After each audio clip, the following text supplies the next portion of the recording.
Hey guys! Welcome to our Friday Live. This week, we're talking about another one of our primitive reflexes. We're talking about the symmetrical tonic neck reflex, or STNR. So, like the ATNR that we talked about a few weeks ago, this is another one of those primitive reflexes that is really important in the development of our children.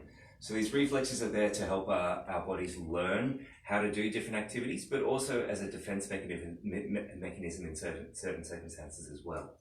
So this reflex is actually one that we see early on when we go from being on the floor as a baby and getting into that transition stage when we start crawling and then later on start walking. So this is when you may see your kid on their hands and knees rocking backwards and forwards. So this is them developing this reflex, and also is really important when it comes to the depth perception and actually perceiving what's going on around them with their eyes. This has a lot to do with the accommodation of both eyes coming in, which is really important when it comes to reading and learning, but also later on when it comes to that crawling and walking and a lot of our coordination as well. Yeah, thanks guys. So the STNR reflex, we know that this is a reflex that's not there when you're born. It actually starts around 8 months, and that's the same time as when a child starts to begin to learn to get strength to crawl, and that's exactly what this reflex does. You'll see the child on the ground, just like Dr. Andrews said, with the flexion, extension, and building up strength in order to start to crawl.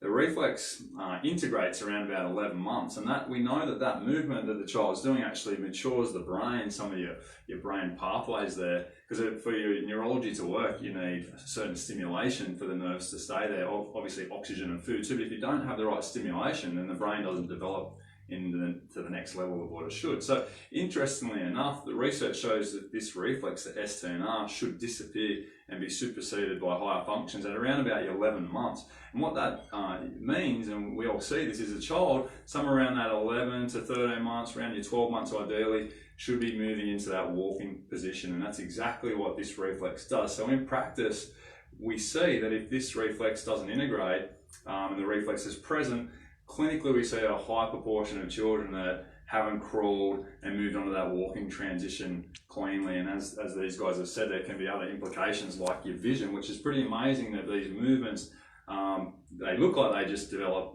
crawling and walking, but they're doing a whole lot more than that, and they're just the ones that we know about. Yeah. So with our big sprouts here at Little Sprouts, one thing that we'll see with a retained STNR is posture.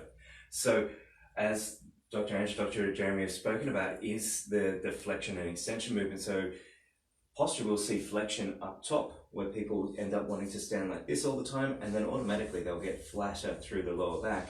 We actually see the inverse in younger kiddies. These are the ones that we see with a W sitting. So there's a couple of reasons for this one. Obviously, again, the flexion, so they'll flex through their knees and their hips so they can sit comfortably, because they don't like sitting cross-legged. It puts too much extension through their low back.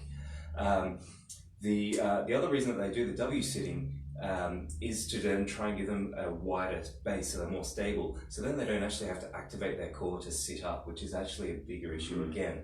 So a couple of really big reasons that we like to check this reflex on those kids is so that we can stop W sitting, and also so that we can actually then get that correct posture for them standing up, and then not have the postural position issues in the future where they end up with neck pain or low back pain. So you could always check our other blogs and videos about that one too. Yeah, absolutely. So in summary, the things that we see with a retained STNR reflex: crawling, walking difficulties, difficulties with coordination, difficulties with concentration and reading and tracking really smoothly. Which fits with the visual accommodation as well. Yeah.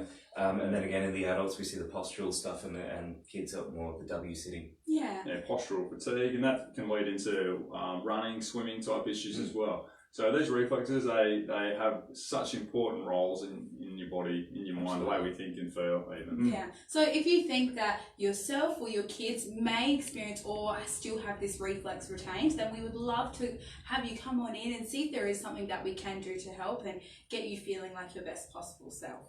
No worries. Great Friday, guys. Thanks, see you later. Bye.